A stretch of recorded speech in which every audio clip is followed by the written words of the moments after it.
Roughing It by Mark Twain, Chapter 18.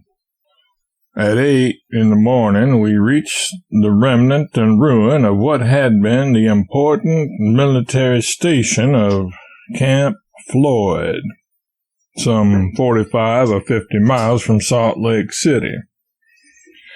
At 4 p.m., we had doubled our distance and were 90 or 100 miles from Salt Lake, and now we entered upon one of that species of deserts whose concentrated hideousness shames the diffused and diluted horrors of Sahara, an alkali desert.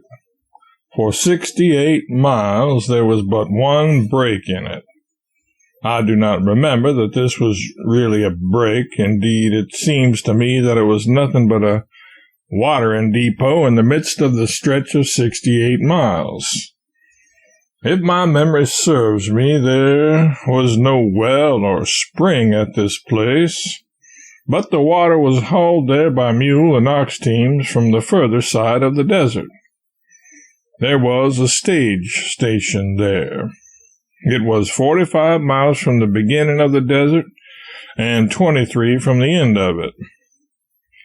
We plowed and dragged and groped along the whole livelong night, and at the end of this uncomfortable 12 hours we finished the 45-mile part of the desert and got to the stage station where the imported water was.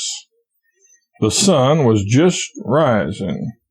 It was easy enough to cross a desert in the night while we were asleep, and it was pleasant to reflect in the morning that we, an actual person, had encountered an absolute desert and could always speak knowingly of deserts in presence of the ignorant thenceforward. And it was pleasant also to reflect that this was not an obscure back-country desert, but a very celebrated one, the metropolis itself, as you may say. All this was very well and very comfortable and satisfactory, but now we were to cross a desert in daylight. This was fine, novel, romantic, dramatically adventurous.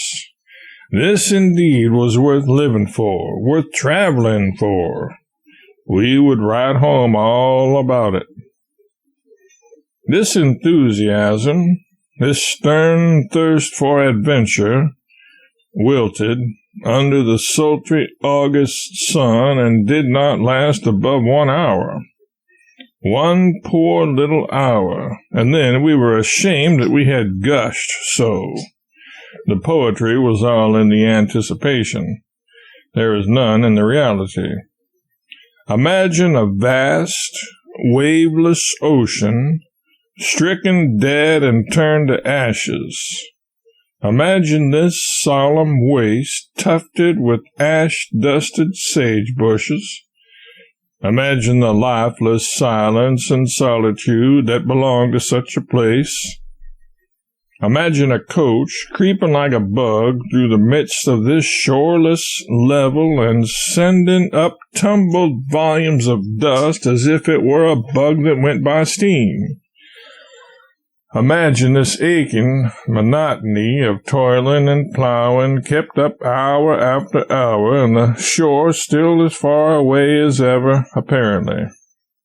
Imagine team, driver, coach, and passengers so deeply coated with ashes that they are all one colorless color.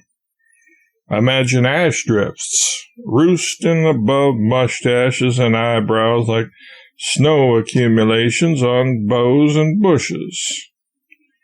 This is the reality of it. The sun beats down with dead, blistering, relentless malignity. The perspiration is welling from every pore in man and beast, but scarcely a sign of it finds its way to the surface. It is absorbed before it gets there. There is not the faintest breath of air stirring. There is not a merciful shred of cloud in all the brilliant firmament. There is not a living creature visible in any direction, whither one searches the blank level that stretches its monotonous miles on every hand.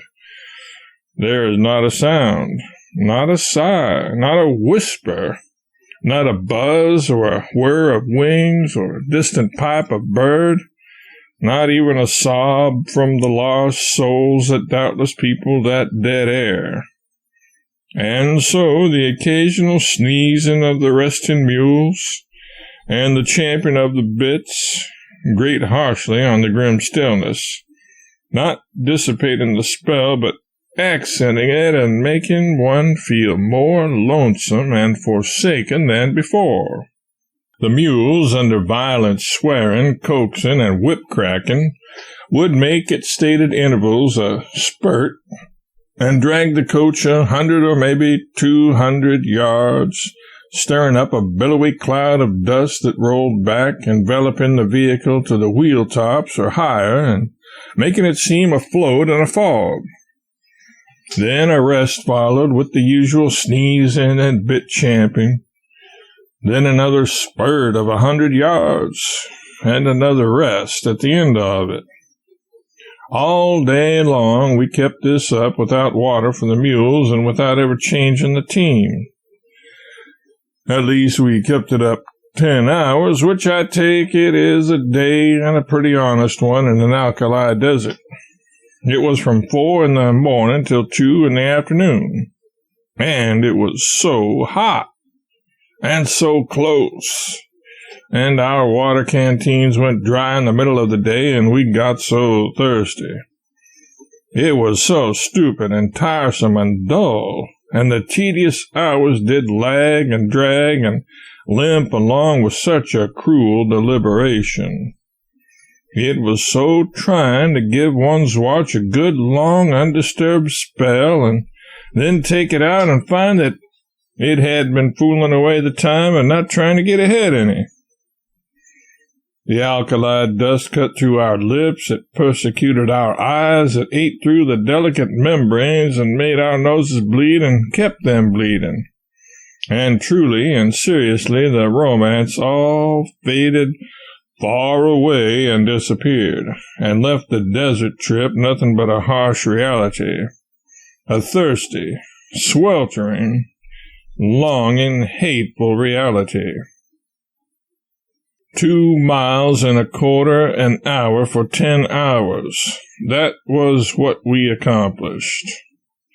It was hard to bring the comprehension away down to such a snail pace as that, when we had been used to making 8 and 10 miles an hour.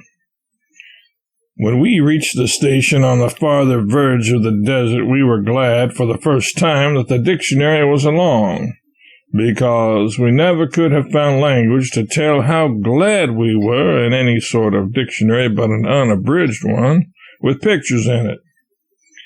But there could not have been found in a whole library of dictionaries language sufficient to tell how tired those mules were after their 23-mile pull. To try to give the reader an idea of how thirsty they were would be to gild refined gold or paint the lily. Somehow, now that it is there, the quotation does not seem to fit, but no matter, let it stay anyhow. I think it is a graceful and attractive thing, and therefore have tried time and time again to work it in where it would fit, but could not succeed. These efforts have kept my mind distracted and ill at ease, and made my narrative seem broken and disjointed in places.